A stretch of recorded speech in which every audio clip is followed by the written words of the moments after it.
Cutlet বানানোর জন্য আলু এই যে সরু সরু করে আমি চুড়ে রেখেছি। এবার কড়াইয়ে দিয়ে আমি আলুগুলো সেদ্ধ করে ভেজে নেব। চিকেনটা এই যে ম্যাশ করে নিয়েছি। চিকেনের মধ্যে হলুদ নুন দিয়ে রেখেছি। এটা বিস্কুট গুঁড়ো নিয়ে নিয়েছি। আর এটা দুটো ডিম ফেটিয়ে রেখেছি। পেঁয়াজ কুচি দিয়ে দিলাম। পেঁয়াজগুলো হালকা ভাজা হয়ে গেছে। এবার দিয়ে দিলাম গ্রেট করে রাখা আলু, লবণ, হলুদ গুঁড়ো। নেড়ে নেড়ে এভাবে বারবার নেড়ে নেড়ে ঢাকা দিয়ে দিয়ে সেদ্ধ করে নেব। কাটলেটের এই চিকেনটার সাথে ম্যাশ করে রাখা আলু যেগুলো আমি ভেজে নিয়েছিলাম, পরিমাণ মতো নুন দিয়ে দিলাম। দিয়ে দিলাম 1 চামচ কর্নফ্লাওয়ার,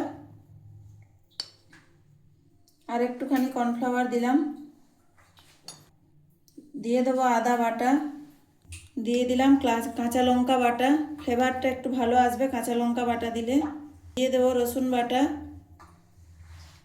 লঙ্কা গুঁড়ি, দিয়ে দেবো বেটে রাখা জিরে।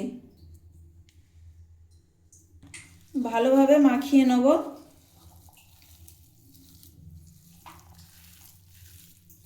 ভালোভাবে মাখানো হয়ে গেছে।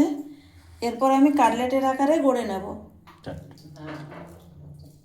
এই যে এভাবে লাড্ডু পাকিয়ে নিয়েছি। এবার এই যে এভাবে করে নিয়েছি। এবার বাঁ হাত দিয়ে এভাবে মাখিয়ে নিতে হবে, ভেজা হাত দেওয়া যাবে না। ডান হাতে করে ডিমটা আমি কোটিং করব, সেজন্য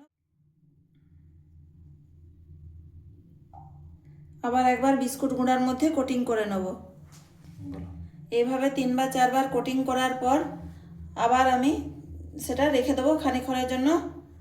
ফ্রিজে রেখে দিলে খুব ভালো হয়, তাহলে সেট হয়ে যাবে ভালোভাবে। সেট হয়ে গেছে, ফ্রিজ থেকে বার করে নিয়ে এলাম। এগুলো একে একে সব ভেজে নেব।